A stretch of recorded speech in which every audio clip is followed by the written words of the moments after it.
మొదటి కొరింథీయులకు రాసిన పత్రిక 10వ అధ్యాయం. 1 Corinthians chapter 10 from verse 1 to 4 మనమందరం కలిసి చదువుదాం. మొదటి కొరింథీయులకు రాసిన పత్రిక 10వ అధ్యాయము మొదటి వచనం నుంచి 6వ వచనం వరకు మనమందరము కలిసి చదువుదాం. 1 Corinthians 10 1 to 6. సహోదరులారా, ఈ సంగతి మీకు తెలియకుండా నాకు ఇష్టం లేదు. అదేదనగా మన పితరులందరూ మేఘము కింద నుండిరి, వారందరూ సముద్రంలో నడిచిపోయిరి. అందరూ మోషేను బట్టి మేఘములోను సముద్రంలోను బాప్తీసం పొందిరి. అందరూ ఆత్మ సంబంధమైన ఒకే ఆహారం భుజించిరి. అందరూ ఆత్మ సంబంధమైన ఒకే పానీయమును పానం చేసిరి. ఏలైనగా తమను వెంబడించిన ఆత్మ సంబంధమైన బండలోనిది త్రాగిరి. ఆ బండ క్రీస్తే.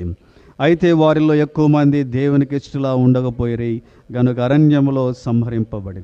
వారు ఆశించిన ప్రకారము మనము చెడ్డవాసిని ఆశించకుండానట్లు ఈ సంగతులు మనకు దృష్టాంతములుగా ఉన్నవి. అలాగే 11వ వచనము అందరం కలిసి చదువుదాం. 10-11 వచనాలు మనమందరం కలిసి చదువుదాం. మీరు సనగకుడి, వారిలో కొందరు సనిగి సంహారకుని చేత నశించిరి. ఈ సంగతులు దృష్టాంతములుగా వారికి సంభవించి యుగాంతమందున మనకు బుద్ధి కలుగుటకై వ్రాయబడెను. చదివిన మాటలు ప్రభు మన కొరకై ఆశీర్వదించి మన జీవితములను ఆయన తన వాక్యములో పరిశీలించుకోవడానికి మనకు సహాయపడను గాక. ఇశ్రాయేలీలు అనగానే మనము ఉదయకాలం నుంచి ధ్యానిస్తూ వస్తుంటున్నాం. వారెంతో ఏర్పరచబడినటువంటి జనాంగము, దేవుని చేత వారు ప్రత్యేకించబడినటువంటి జనాంగము. అబ్రహాము ద్వారా పొందిన ఆగ్రహంలో వారు దీవించబడి, అబ్రహాము ద్వారా పొందిన వాగ్దానముల ద్వారా వారెంతగానో అంటే దేవునికి ప్రియమైన వారుగా, దేవుని కుమారులుగా కుమార్తెలుగా వారు ఉంటూ ఉన్నారు. అలాంటి జనాంగము ఇశ్రాయేలీలు. కానీ వారు ఐగుప్తులో భయంకరమైన దుస్థితిలో ఉన్నప్పుడు ఆయనే వారిని దృష్టించి వారిని జ్ఞాపకం చేసుకొని వారిని కనికరించి వారిని రక్షించడానికై ఆ దేవుడే దిగివచ్చి మోషే ద్వారా వారిని ఐగుప్తులో నుంచి విడిపించిన వాడుగా ఉంటూ ఉన్నారు. ఉదయకాలం మనం చూస్తూ వచ్చినాం. ఆ ప్రభు తన యొక్క బాహుబలము చేత ఎంతో గొప్ప విడుదల విమోచన వారికి అనుగ్రహించినాడు. అంటే ఎంతో గొప్ప విడుదలతో వారిని ఎంతో సంతోషాన్ని వారికి అనుగ్రహించినాడు. ఎంతో గొప్ప స్వాతంత్రాన్ని ఇచ్చినాడు. వారికి ఎంతో నిరీక్షణనిచ్చినాడు. మరణంలో నుంచి వారిని జీవంలోనికి దాటింపజేసిన వాడుగా ఉంచి ఉన్నారు. ఇది ఇశ్రాయేలీయుల యొక్క ఆధిక్యత మనము గమనించవచ్చు. ఇంత గొప్ప ఆధిక్యత, ఎంత గొప్ప ధన్యత పొందిన ఇశ్రాయేలీయులు కానీ దేవుని వాక్యంలో చెప్పబడినట్లు అనేకులు అరణ్యములో కూలిన వారుగా ఉంచి ఉన్నారు. ఎందుకని ఇంత గొప్ప విడుదల పొందిన ఇశ్రాయేలీయులు వాగ్దాన దేశంలోనికి ప్రవేశించలేకపోయారు? ఎందుకని ఇంత గొప్ప విడుదల పొందిన ఇశ్రాయేలీయులు దేవుని నామ ఘనత కొరకు వారు ఎందుకు జీవించలేకపోయారు? ఇంత గొప్ప విడుదల విమోచన పొందినటువంటి వారు ఎందుకు దేవుని నామానికి ఎంతో అవమానాన్ని తీసుకొని వచ్చినారు? ఎంత గొప్ప విడుదల విమోచన పొందిన వారు ఎందుకని శక్తి కలిగిన వారై ప్రభు కొరకు గొప్ప కార్యములు వారు చేయలేకపోయిన వారుగా ఉంటున్నారు? ఎందుకు వారు తిరిగి సంతోషాన్ని కోల్పోయినారు? ఎందుకు వారు అరణ్యంలోనే నశించిపోయినారు? ఇలాగా ప్రశ్నలు వేసుకుంటూ వెళ్తే ఎన్నో ప్రశ్నలు మనకు కనబడుతూ ఉంటున్నాయి. ప్రియమైన సోదరి సోడా, why these things happen to Israelites? ఎంతో ఏర్పరచబడిన జనాంగము, దేవుని యొక్క శక్తి చేత విడిపించబడిన జనాంగము, ఎంతో గొప్ప సంతోషముతో ఆనందముతో పాటలు పాడుకుంటూ గంతులు వేసుకుంటూ బయటకు వచ్చిన జనాంగము ఎందుకని ఇలాంటి దుస్థితిలోనికి వెళ్ళిపోయారు? ఇదంతో ప్రాముఖ్యమైన ప్రశ్న. అందుకని అపోస్తలుడైన పౌలు అంటున్నాడు, ఇవి వారికి దృష్టాంతములుగా జరిగి అంతముందున మనకు దేనికి ఏం కలగడానికి, బుద్ధి కలగడానికి రాయబడుతూ వచ్చినాయి. కాబట్టి ప్రేమైన సోదరి సోడ, వారు ఇలాంటి దుస్థితి ఎందుకు పొందినారు అని ఆలోచించి మనము కూడా ఏం చేయాలంటే బుద్ధి తెచ్చుకోవాల్సిన వారముగా మనము ఉంటున్నాం. అలా బుద్ధి తెచ్చుకోలేకపోతే కలిగే నష్టము ఎంతో అధికంగా ఉంటున్నది. కాబట్టి మనం ఎంతో జాగ్రత్త పడవలసిన వారముగా ఉంటున్నాం. ఈ ఉదయకాల సమయమున I want to tell 5 important reasons. 5 ప్రాముఖ్యమైన కారణాలను మీకు తెలియజేయాలనుకుంటున్నారు. ఎందుకు ఇశ్రాయేలులు ఇంత గొప్పగా విడిపించబడిన ఇశ్రాయేలులు ఇంత గొప్ప అంటే నష్టాన్ని పొందడానికి ప్రాముఖ్యమైన అంటే కారణాలు ఎందుకు అనేది ఈ ప్రశ్నకు జవాబు మనం చూడాలని కోరుతుంటున్నాను. మొట్టమొదటిగా మనం చూడవలసిన సత్యం ఏంటి అంటే, చూడండి, నిర్గమాకాండం 14వ అధ్యాయం. నిర్గమాకాండం 14వ అధ్యాయము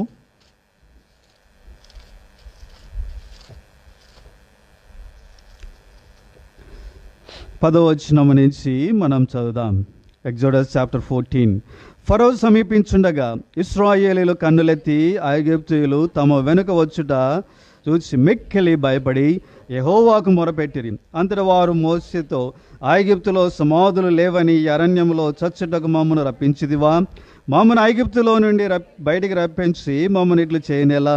మా జోలికి రావద్దు, ఐగుప్తులకు దాసులమగుదమని ఐగుప్తులో మేము నీతో చెప్పిన మాట ఇదే కదా. మేము ఈ అరణ్యంలో చచ్చుట కంటే ఐగుప్తులకు దాసులమగుటయే మేలని చెప్పిరి. ఇక్కడ మనము గమనించవచ్చు, ఇశ్రాయేలు ఎంత అంటే దుస్థితిలోనికి వారు వెళ్ళిపోతున్నారో మనము ఇక్కడ గమనించవచ్చు. ప్రియమైన సోదరి సోడా, ఇశ్రాయేలు ఎంతో గొప్ప శక్తి చేత వారు విడిపించబడ్డారు. విడిపించబడిన తరువాత వారు ఆనందంతో గంతులు వేసుకుంటూ బయటకు వచ్చినారు. అలా బయటకు వచ్చినటువంటి ఇశ్రాయేలీలు ఎర్ర సముద్రం దగ్గరికి వచ్చినారు. ఎర్ర సముద్రం దగ్గరికి వచ్చినప్పుడు జరిగినటువంటి సంగతి ఏంటంటే, ఫరో వారిని తరుముకుంటూ తిరిగి వచ్చిన వాడుగా ఉంటున్నాడు. కఠినాత్ముడైనటువంటి ఫరో వారిని తరుముకుంటూ వచ్చిన వాడుగా ఉంటూ ఉన్నాడు. అలా ఆయన తరుముకుంటూ వచ్చినప్పుడు ఇశ్రాయేలీలు చూచి ఎంతో భయముతో నింపబడ్డారు. వారెంతో అంటే బెదిరిపోయిన వారుగా ఉంటూ ఉన్నారు. వారు పారిపోవాలంటే ముందు ఎర్ర సముద్రం ఉంది, వారు వెనకలేమో ఫరో వారిని తరుముకుంటూ వస్తూ ఉంటున్నాడు. ఇటువంటి స్థితిలో వారు ఏం చేశారు అంటే, ఎంతో భయకంపితులై వారు వచ్చినటువంటి అంటే కంక్లూజన్ లేదా వారు తీసుకున్న తీర్మానం ఏంటి అంటే, తిరిగి మేము ఐగుప్తుకు దాసులమైపోతాము. ప్రియమైన సోదరి సోడా, వారికి ఎంతో బాగా తెలుసు ఐగుప్తు దాసత్వం ఎంత భయంకరమైనదో, ఐగుప్తు దాసత్వం ఎంత కఠినమైనదో, అది ఇనుప కొలిమి ఎంత వెట్టి చాకిరో, వారు ఎంతగా అక్కడ వేదన చెందినారో, ఎంతగా మూలుగులతో నింపబడినారో, ఎంత ఏడ్చినారో, ఎంతగా మొరపెట్టినారో వారికి బాగా తెలుసు. అయినప్పటికీ వారేమంటున్నారంటే, తిరిగి మేము ఐగుప్తుకు వెళ్ళిపోతాం, ఐగుప్తుకు దాసులమైపోతామని వారు అటువంటి తీర్మానంలోనికి వారు వచ్చినారు. ఎందుకని ఇలాంటి పరిస్థితి వారికి కలిగింది?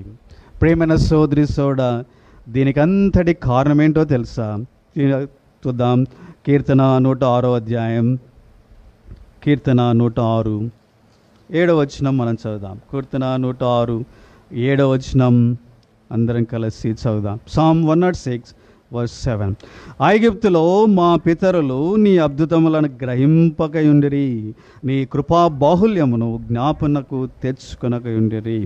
సముద్రమునద్ద ఎర్ర సముద్రం నద్ద వారు తిరుగుబాటు చేసిరి. ఇక్కడ కీర్తన గ్రంథకర్త వీళ్ళు ఇలా కావడానికి ఒక ప్రాముఖ్యమైన కారణాన్ని తెలియజేస్తూ ఉంటున్నాడు. They did not recognize the power of God who delivered them with a mighty hand. తన శక్తి చేత దేవుడైతే వారిని విడిపించినాడో ఆ దేవుని యొక్క శక్తిని వారు గ్రహించలేదు.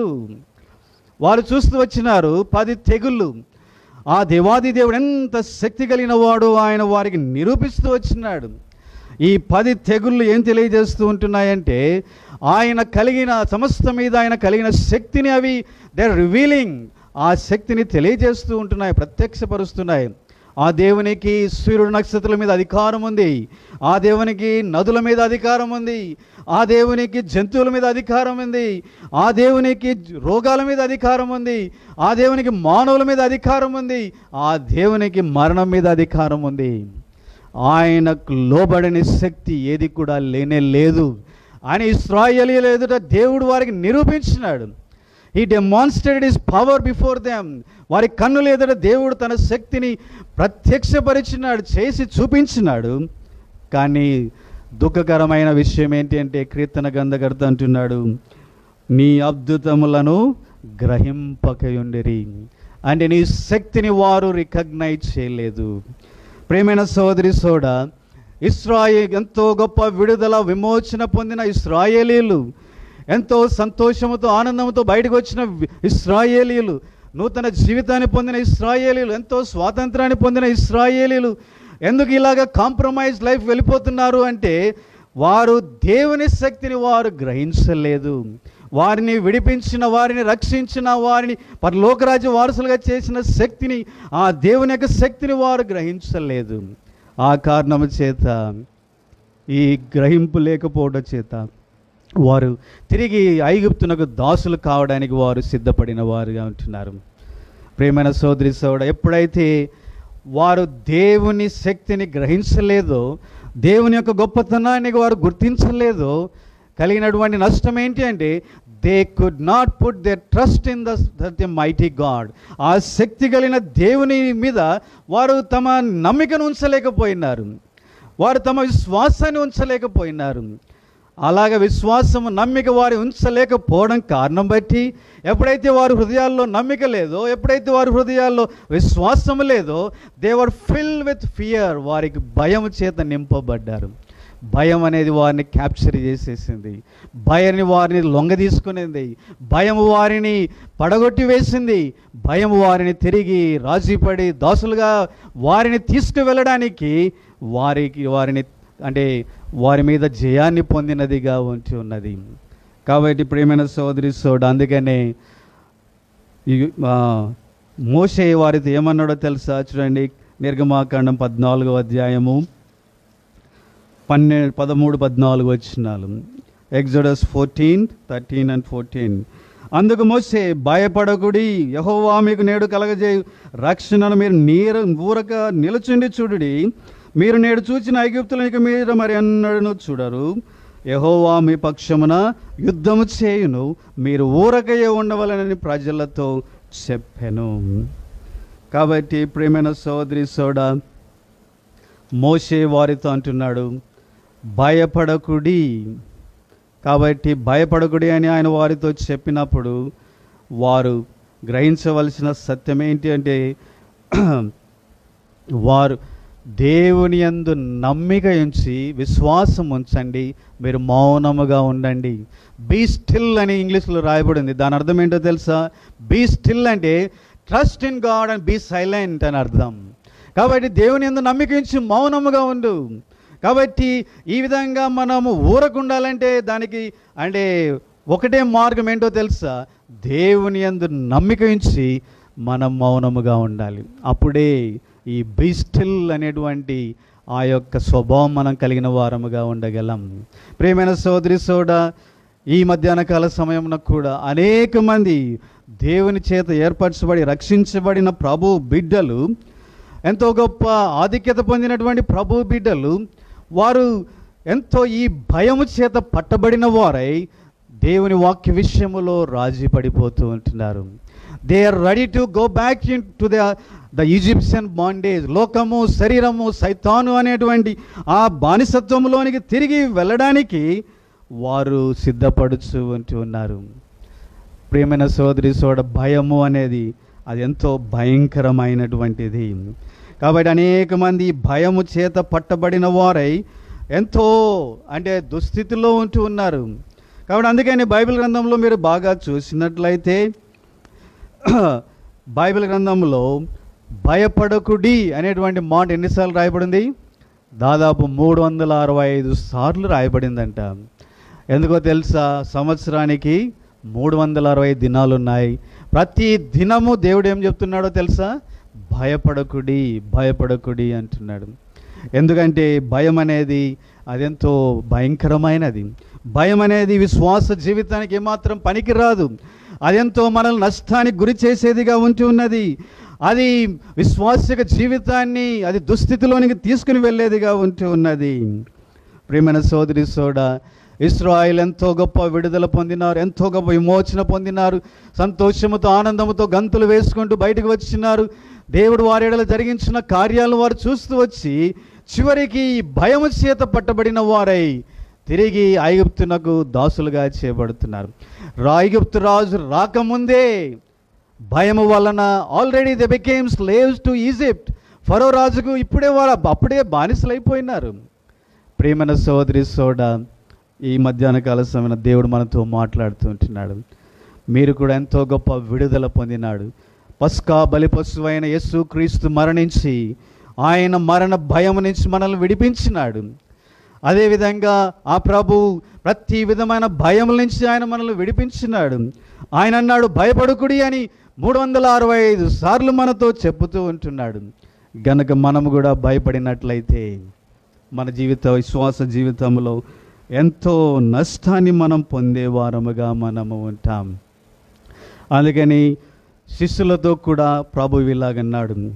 ఇలాగ భయపడడానికి కారణం ఏంటో ప్రభు వారితో ఇలాగ తెలియజేసినాడు. చూడండి, మత్తయి సువార్త 8వ అధ్యాయం. ఒకసారి ప్రభు శిష్యులు కలిసి ఆ యొక్క పడవలో వెళ్తూ ఉంటున్నారు. ఆ సమయంలో ఏం జరిగిందంటే గొప్ప గాలి, అలలు చేత దోణి కొట్టబడుచు ఉంటున్నది.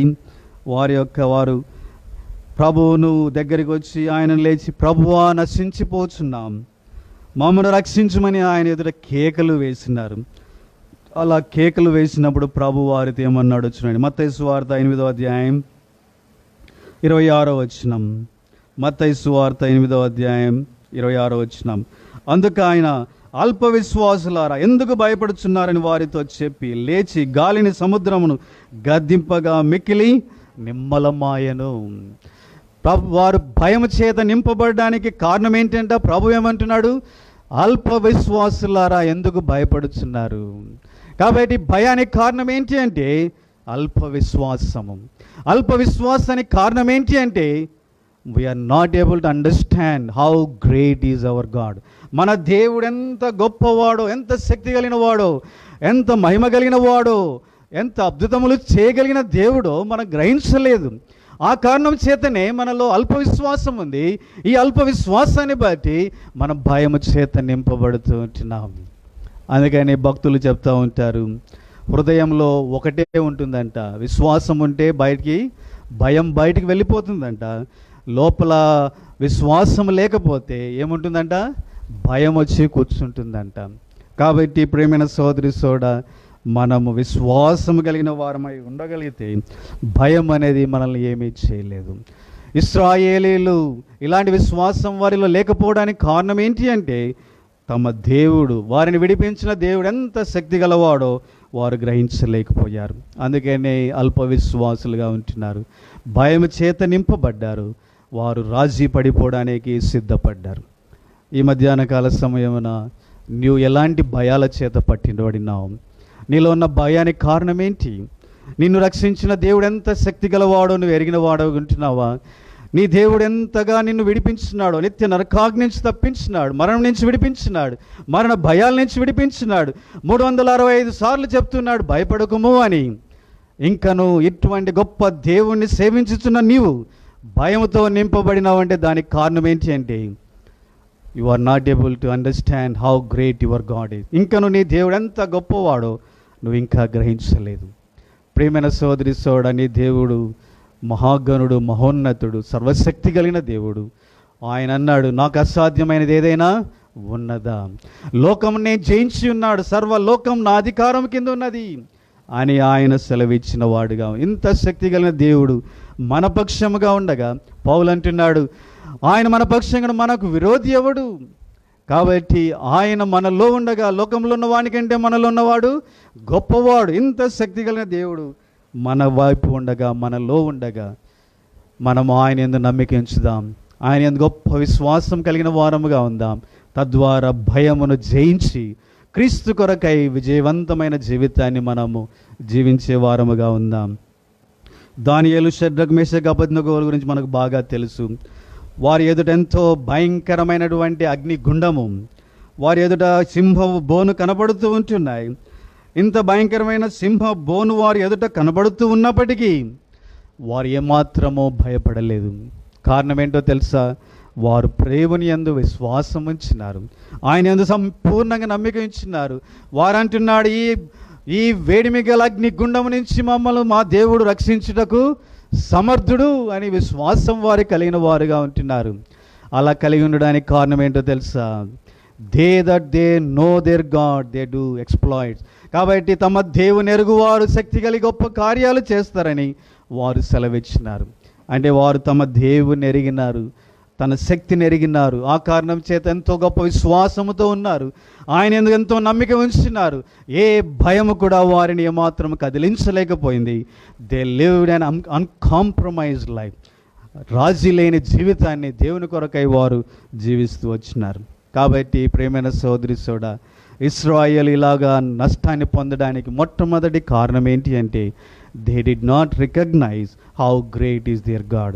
తమ దేవుడు ఎంత గొప్పవాడో వారు గ్రహించలేకపోయారు.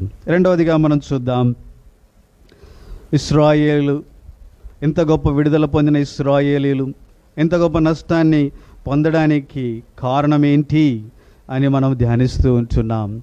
అలాంటి నష్టాన్ని పొందడానికి కారణం మొట్టమొదటిగా తమను విడిపించిన దేవుని యొక్క శక్తిని వారు గుర్తించలేదు. రెండవదిగా ఇశ్రాయేలీలు తాము పొందినటువంటి విడుదల ఎంత గొప్పదో వారు గ్రహించలేదు. వారు పొందినటువంటి విడుదల ఎంత గొప్పదో వారు గ్రహించలేదు. చూడండి, ఇశ్రాయేలీలు ఎంతో గొప్ప విడుదలను వారు పొందిన వారుగా ఉంటూ ఉన్నారు. దేవుడు వారికి ఎంత గొప్ప విడుదల అనుగ్రహించినాడంటే, వారికి మనం ఇంత ఉదయకాలం మనం చూస్తూ వచ్చిన భయంకరమైనటువంటి ఈ యొక్క ఇనుప కొలిమి నుంచి ఆయన వారిని విడిపించినాడు. వెట్టి చాకిరి నుంచి ఆయన వారిని విడిపిస్తూ వచ్చినాడు. ఇంత గొప్ప విడుదలను వారు ఇన్స్టెడ్ ఆఫ్ రెస్పెక్టింగ్ దేర్ అంటే deliverance, they started despising it. ఎలాగ వారు తృణీకరించారో చూడండి. నిర్గమాకాండము 16వ అధ్యాయం, నిర్గమాకాండం 16వ అధ్యాయం, నిర్గమాకాండం 16వ అధ్యాయము 1-3 వచనాలు మనం అందరం కలిసి చదువుదాం. నిర్గమాకాండం 16వ అధ్యాయము 1-3 వరకు మనమందరం కలిసి చదువుదాం. Exodus chapter 16, 1-3.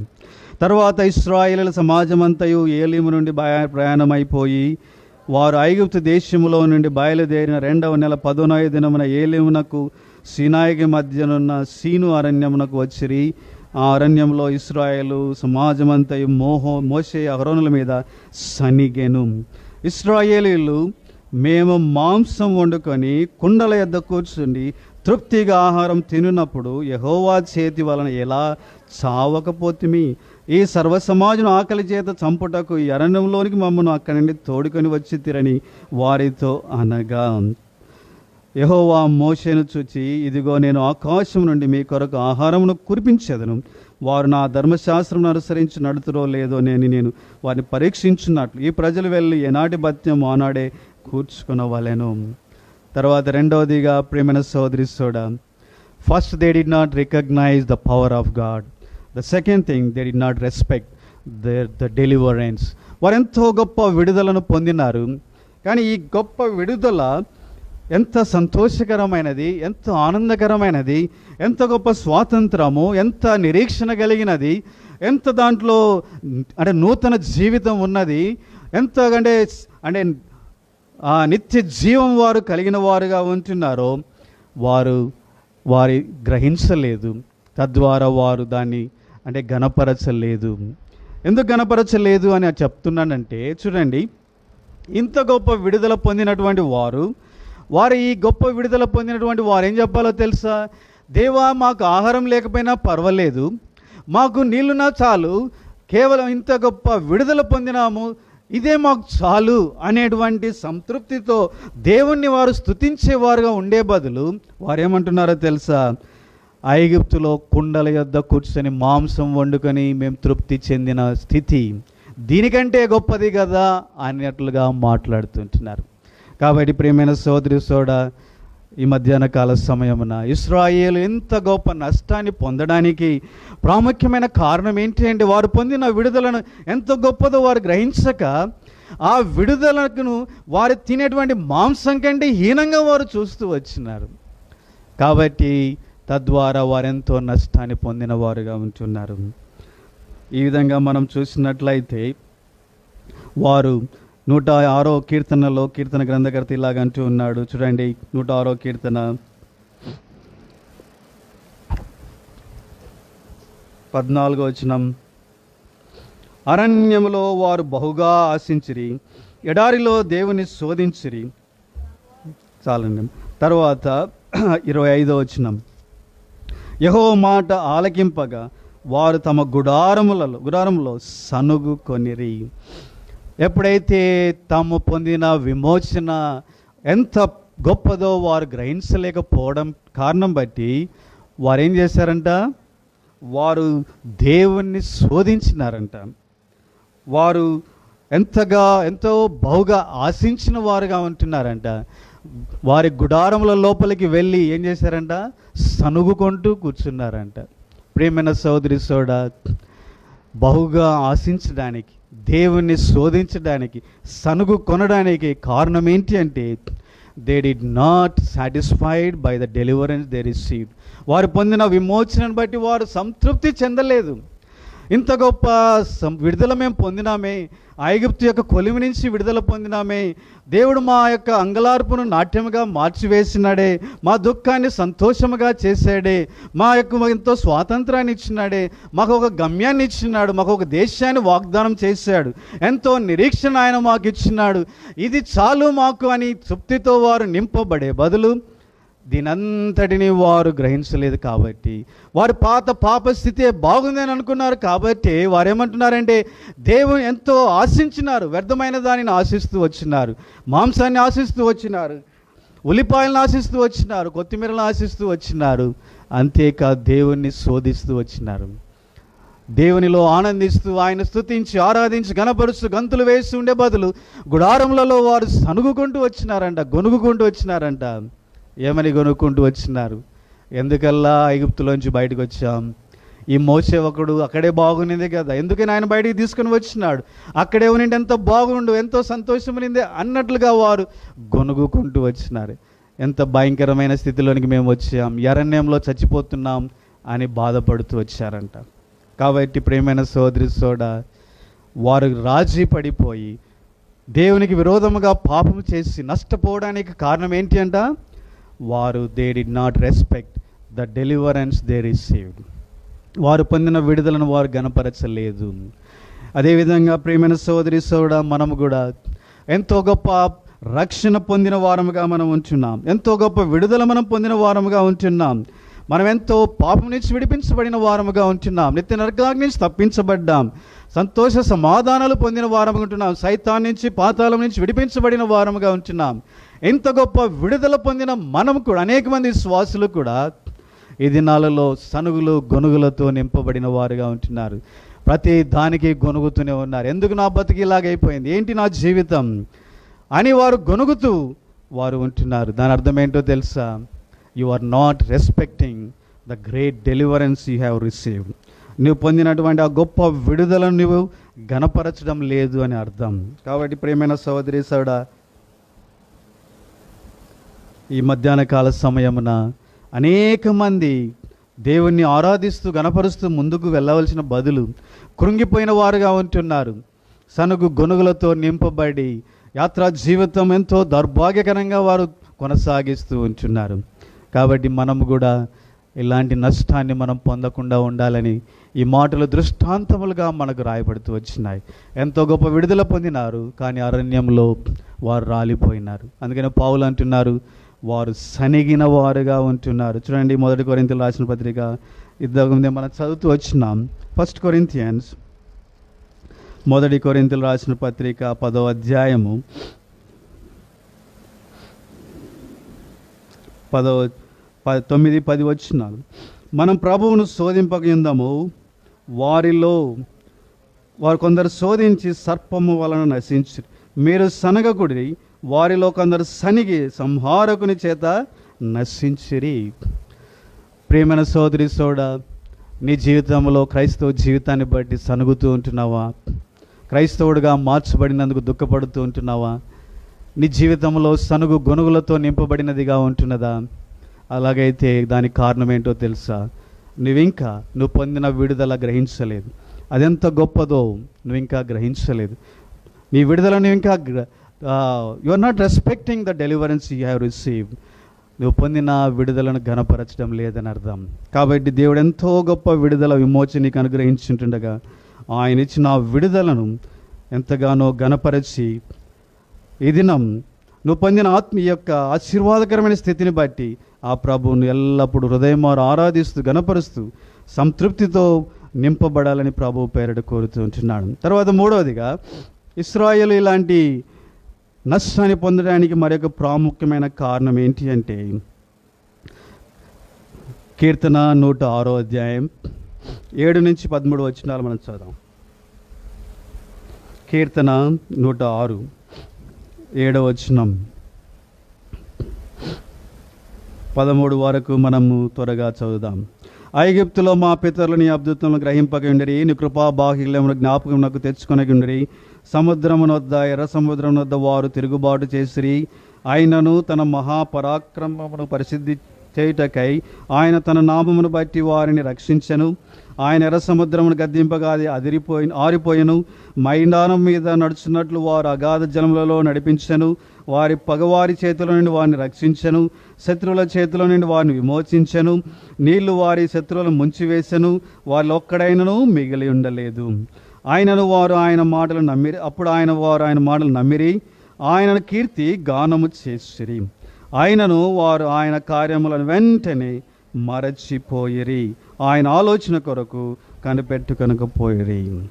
తర్వాత మూడవదిగా, they did not remember the mighty works God has done towards them. వారి జీవితంలో దేవుడు చేసినటువంటి ఈ బహు గొప్ప కార్యములను వారు ఏం చేయలేదంట, వెంటనే మర్చిపోయారంట, గుర్తుంచుకొనలేదు, జ్ఞాపకం ఉంచుకొనలేదు. ప్రియమైన సోదరి సోడా, ఇశ్రాయేలుల పక్షంగా దేవుడు చేసిన కార్యములు ఎంత గొప్పవో మనం చూస్తూ వచ్చినాం. ఇన్ని గొప్ప కార్యములు వారి ఎడల చేస్తే వారు ఏం చేయాలంటే ఆ కార్యములన్నిటినీ జ్ఞాపకం ఉంచుకొని ఆయన చేసిన మేలులన్నిటినీ జ్ఞాపకం మెమరీ వేసుకుంటూ వాళ్ళు ఏం చేయాలని ఎంతో కృతజ్ఞులై దేవుని కొరకై జీవించవలసిన వారుగా ఉంటున్నారు. కానీ కృతజ్ఞులై దేవుని కొరకై జీవించవలసిన వారు దేవునికే విరోధంగా పాపం చేయడం మొదలుపెట్టారు. దేవుణ్ణే గాయపరచడం మొదలుపెట్టారు. దేవుణ్ణే పక్కన పెట్టి విగ్రహాల వైపు వెళ్ళిపోవడం వారు మొదలుపెట్టారు. దేవునికే విరోధంగా పాపం చేసి ఆయన హృదయాన్ని గాయపరచడం మొదలుపెట్టారు. శత్రువులతో కలవడం మొదలుపెట్టారు. కారణం ఏంటో తెలుసా? They did not remember. ప్రియమైన సోదరి సోడా, దేవుడు మనకు జ్ఞాపక శక్తిని ఇచ్చినాడు. ఎందుకని ఇచ్చాడు? జ్ఞాపక శక్తిని ఎందుకు ఇచ్చాడంటే ఆయన కార్యములను మనము జ్ఞాపకం ఉంచుకోవాలి. దేవుడు చేసిన మేలులను మనము మరవకూడదు. అందుకనే కీర్తన గ్రంథకర్త దావీదు 103వ కీర్తనలో ఏమంటున్నాడు చూడండి. 103వ కీర్తన 1-2 వచనాలు.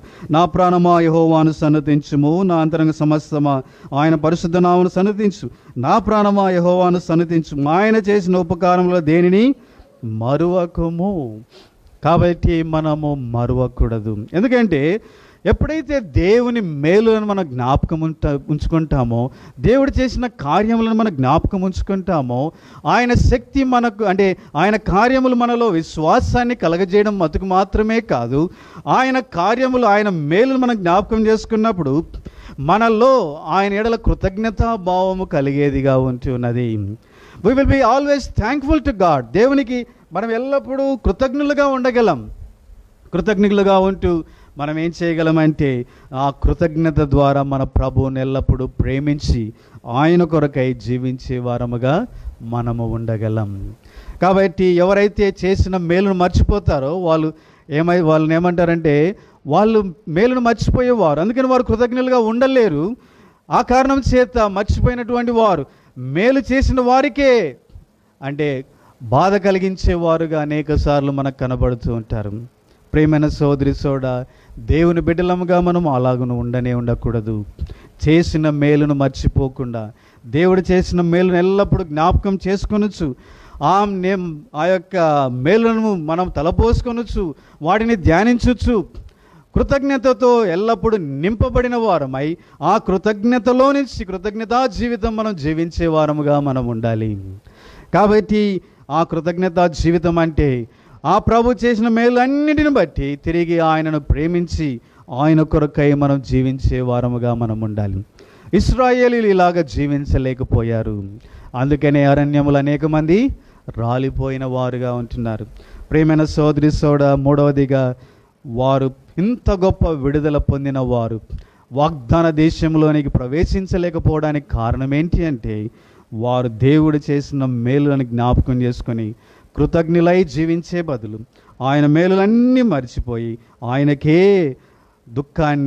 విరుద్ధంగా జీవించి దుఃఖాన్ని, ఆయనకే ఆయాసాన్ని వారు కలగజేసిన వారుగా ఉంచి ఉన్నారు. తర్వాత నాలుగవదిగా మనం గమనించినట్లయితే కీర్తన 106 34వ వచనం నుంచి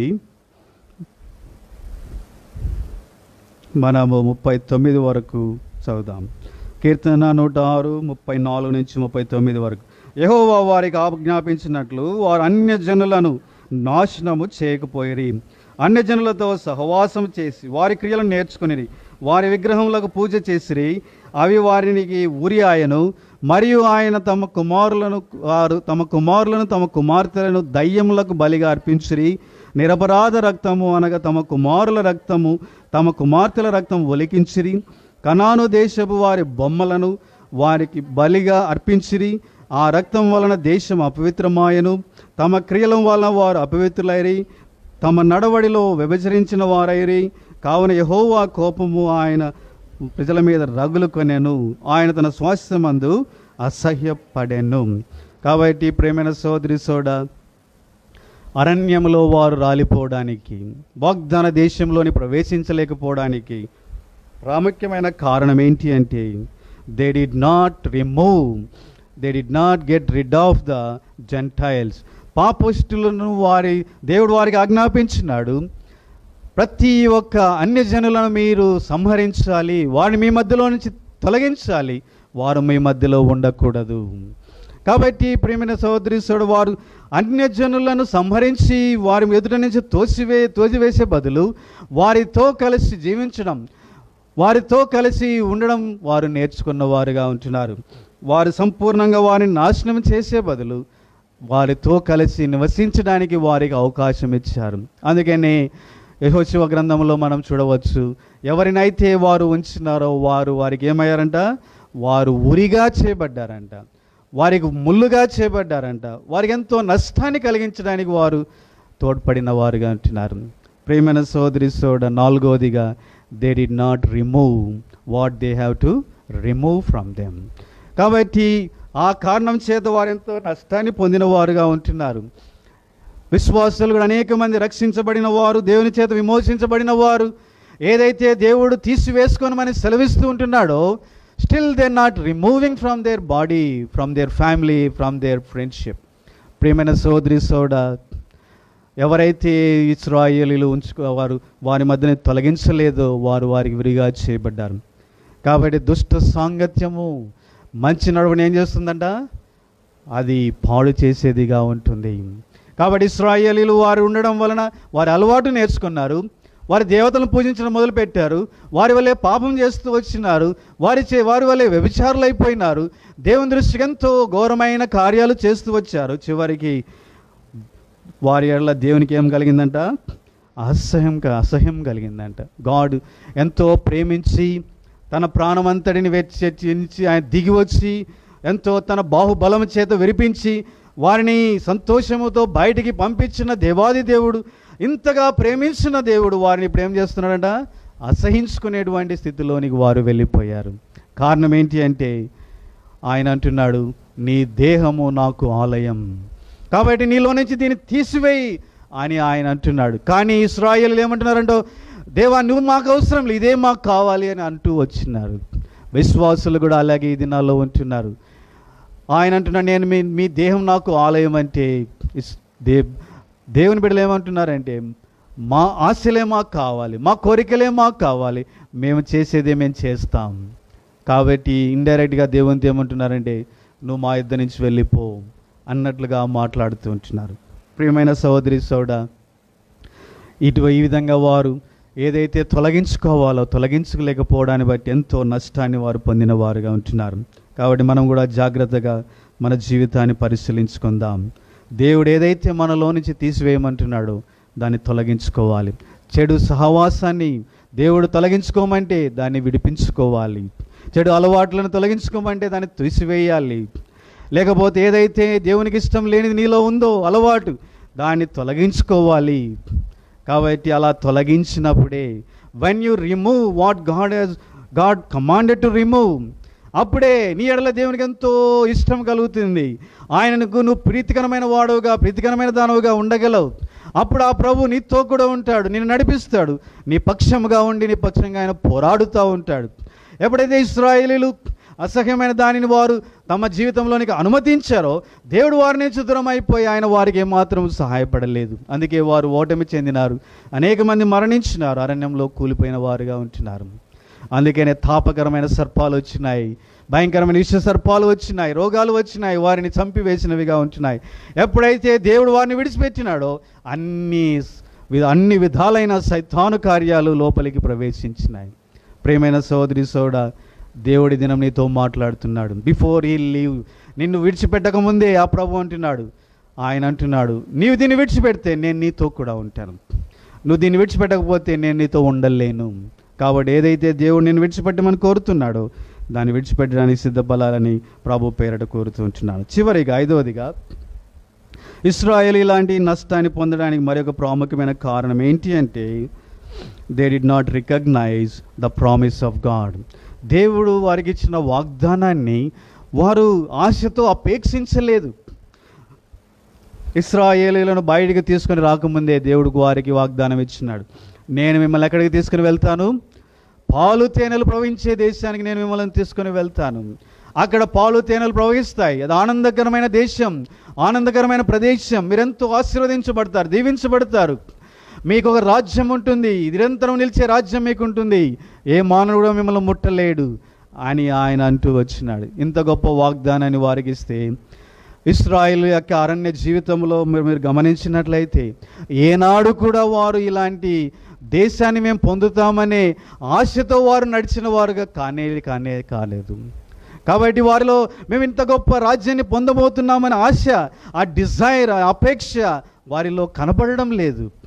అందుకనే వారు ఎలా జీవించారంటే, ఈ దినం మేము బతుకుతే చాలు ప్రభు అన్నట్లుగా బతుకుతూ వచ్చిన, ఈ దినం మాకు మాంసం దొరికితే చాలు, ఈ దినం మాకు నీళ్లు దొరికితే చాలు, ఈ దినం మాకు ఆహారం దొరికితే చాలు, ఈ దినం మాకు ఉల్లిపాయలు దొరికితే చాలు అన్నట్లుగా జీవిస్తూ వచ్చినారు.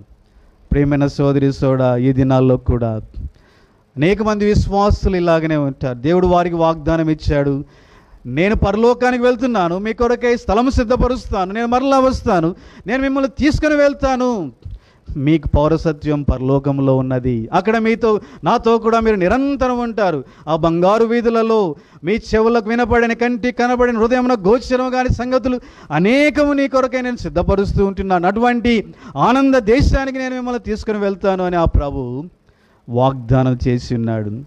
ఎంతమందికి ఈ వాగ్దానం బట్టి రికార్డు ఉంది, ఈ ఒక్క వాగ్దానం బట్టి రికార్డు ఉంది. ఎంతమంది ఈ వాగ్దానం బట్టి ఆశతో అపేక్షిస్తూ ఉంటున్నారు, ఆశతో ఎదురు చూస్తూ ఉంటున్నారు. కానీ చాలామంది విశ్వాసులు ఈ లోకంలో బ్రతుకుచ్చు, ఈ దినం బతుకు చాలే బా అన్నట్లుగా ఉంటూ ఉన్నారు. కారణం ఏంటి అంటే, they are not focusing on the hope they are going to receive. ఆ పొందబోయే నిరీక్షణ మీద నేత్రాలు లేవు. అందుకనే తాత్కాలికమైన జీవితం వారు జీవిస్తూ ఉంటున్నారు. వారి జీవితాల్లో గోల్స్ లేవు, గమ్యాలు లేవు. వారి జీవితం ఎంతో ఎండిపోయినదిగా, ఈ దినం బ్రతుకుతే చాలన్నట్లుగా ఉంటూ ఉన్నారు. కానీ ఎవరైతే ఆ పరలోక రాజ్యం కొరకు ఎదురు చూస్తారో, they will have great goals. వారికి బహుమానం కొరకై పరుగెత్తుకున్న వారుగా కనబడతారు. వారికి ఎన్నో ప్రయారిటీస్ మారిపోతాయి, వ్యర్థమైనవిగా వారికి ప్రయారిటీస్ ఉండవు. కాబట్టి ప్రేమైన సోదరి సోడా, నీ యాత్ర జీవితంలో are you able to regard the promise of God? దేవుడు నిన్ను పరలోక రాజ్యానికి తీసుకుని వెళ్తానని వాగ్దానం ఇచ్చాడు. ఆ రాజ్యంలో నీవు యుగయుగంలో ఉంటావు అనేటువంటి ఆ భరోసాన్ని నీకు అనుగ్రహించిండగా. కాబట్టి ఆయన ఇచ్చిన వాగ్దాన విషయంలో how much regard you have, ఎంతగా దాన్ని ఆశతో అపేక్షిస్తూ ఉంటున్నావు, ఎంతగా దాన్ని ఆశిస్తూ ఉంటున్నావు. ఇశ్రాయేలీయులు అలా చేయలేకపోయారు. అందుకే వాగ్దాన దేశంలో ప్రవేశించలేక అరణ్యంలో రాలిపోయినారు. కాబట్టి 5 కారణాలు బట్టి ఎంతో గొప్ప విడుదల పొందిన ఇశ్రాయేలీయులు అరణ్యంలోనే రాలిపోయినారు. వారికి ఇవి జరిగినాయి. యుగాంతమందున మనకు దృష్టాంతముగా ఇవి జరుగుతూ వచ్చినాయి. ఈ జరిగిన వాటిని మనం గ్రహించి బుద్ధి తెచ్చుకోవాలని దేవుని వాక్యం మనతో సెలవిస్తూ ఉంటుండగా, ప్రియమైన సోదరి సోడ, మనము కూడా మన జీవిత యాత్రను గమనించుకుందాం. ఈ 5 విధాలైనటువంటి మనస్తత్వం మనలో ఉన్నట్లయితే మనము కూడా దేవుని సన్నిధిలో క్షమాపణ అడిగి, ప్రభువా నేను కూడా నీ శక్తిని గ్రహించలేక అవిశ్వాసినై భయము చేత నింపబడి నేను కొట్టుమిట్టాడుతూ ఉంటున్నాను. నేను శక్తివంతమైన క్రైస్తవ జీవితం జీవించే బదులు ఎంతో బలహీనమైన క్రైస్తవ జీవితాన్ని జీవిస్తూ సైతాను చేతిలో ఓడిపోతూ ఉంటున్నాను. దయతో నన్ను క్షమించండి. నీ శక్తిని గ్రహించి దానియేలు, షడ్రక్, మెషక్, అబేద్నెగో వలె నేను అన్కాంప్రమైజ్ రాజీ లేని జీవితం నీ కొరకై జీవించడానికి, విజయవంతమైన క్రైస్తవ జీవితం జీవించడానికి సహాయపడమని ప్రార్థన చేద్దాం. అంతేకాదు దేవుడిచ్చిన విమోచన నేను అనేక మారులు ప్రభువా తృణీకరించాను. వ్యర్థమైనటువంటి లోకంలో ఉండే ఉద్యోగాలు, ఆస్తులు, పాస్తులు, ఆహారాలు, వీటితో పోలుస్తూ దాన్ని తృణీకరించినాను. దయతో క్షమించండి. మీరు ఇచ్చిన గొప్ప విడుదలను బట్టి ఎల్లప్పుడూ సంతృప్తి చెంది ముందుకు సాగుతాను. నేను ఆరాధిస్తూ గణపరుస్తూ ముందుకు సాగుతానని తీర్మానించుకుందాం. మూడవదిగా, ప్రభువా మీరు ఇచ్చినటువంటి ఆ గొప్ప ఆధిక్యతలన్నిటిని బట్టి నేను ఈ యాత్రా జీవితంలో సంతోషముతో ఆనందముతో గడపలేకపోతూ ఉంటున్నాను. దయతో నన్ను క్షమించండి. నన్ను కడిగి పవిత్రపరచండి. నాలో నుంచి తొలగించుకోవలసినటువంటి సంగతులు నేను తొలగించుకొనలేక వాటిని, నీకు విరోధమైన వాటిని నా హృదయంలో, నా దేహంలో ఉంచుకొని ఉంటున్నాను. దయతో క్షమించండి. నేను వ్యర్థమైన వాటిని ఆశించి వాటి వెంబడి వెళుతూ నీ హృదయానికి గాయాన్ని కలగజేయచ్చు ఉంటున్నాను. దయతో క్షమించండి. నేను పొందబోయే ఆ యొక్క పరలోక రాజ్యం వైపు నా నేత్రములు ఎల్లప్పుడూ కేంద్రీకరించే బదులు ఈ లోకంలో వ్యర్థమైన వాటిని చూస్తూ, ప్రభువా నేనెంతో తాత్కాలికమైన జీవితాన్ని జీవిస్తూ పాడైపోయేటువంటి పెరిషింగ్ నశించిపోయేటువంటి తాత్కాలికమైన తుచ్చమైన సంగతుల వైపు నేను పరిగెత్తున్నాను. దయతో నన్ను క్షమించండి అని దేవుని సన్నిధిలో క్షమాపణ అడిగి మన జీవితాలను సరిచేసుకున్న వారమై బలలో పాలు పొందుదాం. అలా చేయటకు ప్రభు మనకు సహాయపడండి. దయచేసి మోకరించండి. దేవుని మాటలు బట్టి, విన్న వాక్యం బట్టి మన జీవితాలను పరిశీలించుకుందాం.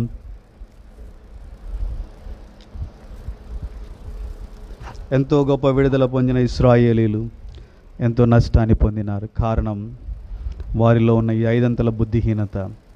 ఈ 5 అంతల బుద్ధిహీనత మనలో ఉన్నట్లయితే పరీక్షించుకొని అని ఒప్పుకొని విడిచిపెట్టి ప్రభు కొరకై నూతన విధానంలో ముందుకు సాగుదాం. అలా చేయటకు ప్రభు మనకు సహాయపడండి.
విజయము ప్రాప్తమయే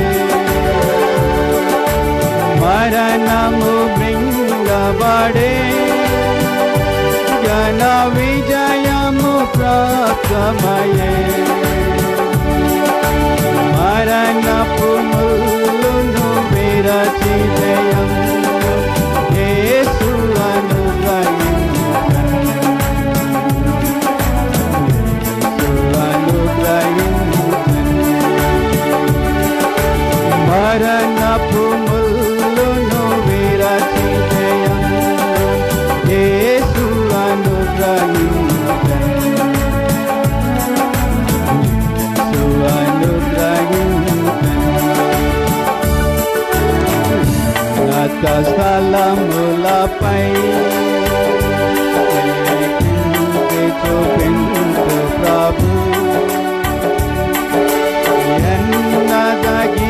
మహారాక్షణ శిఖరం సుందరమందు సదా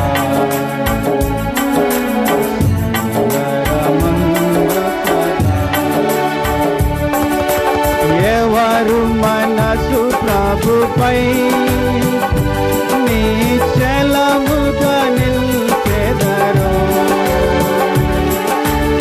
ఎవరు మనసు ప్రభుపై నిశ్చలముగా నిల్చెదరో,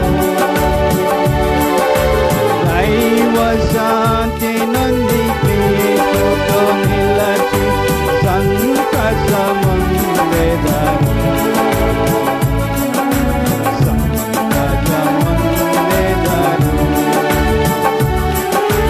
దైవ శాంతి నుండి క్రీస్తుతో నిలచి సంతసముందెదరు. సంతసముందెదరు. ఉన్నత స్థలములపై ప్రభు ఎన్నదగిన మహారాక్షణ శిఖరం సుందరమందు సదా సుందరమందు సదా.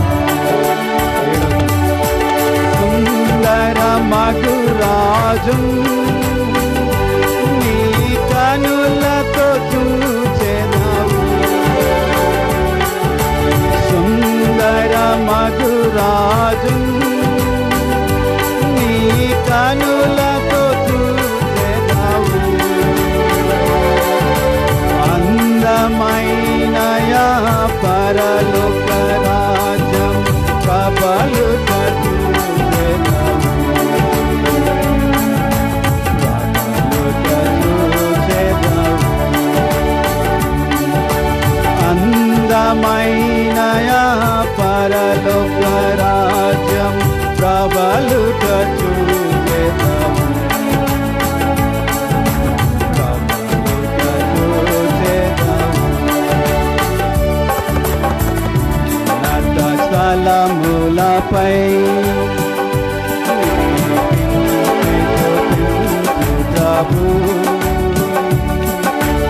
ఎన్నదగిన మహారాక్షణ శిఖరం సుందరమందు సదా సుందరమందు సదా. ఎన్నదగిన మహారాక్షణ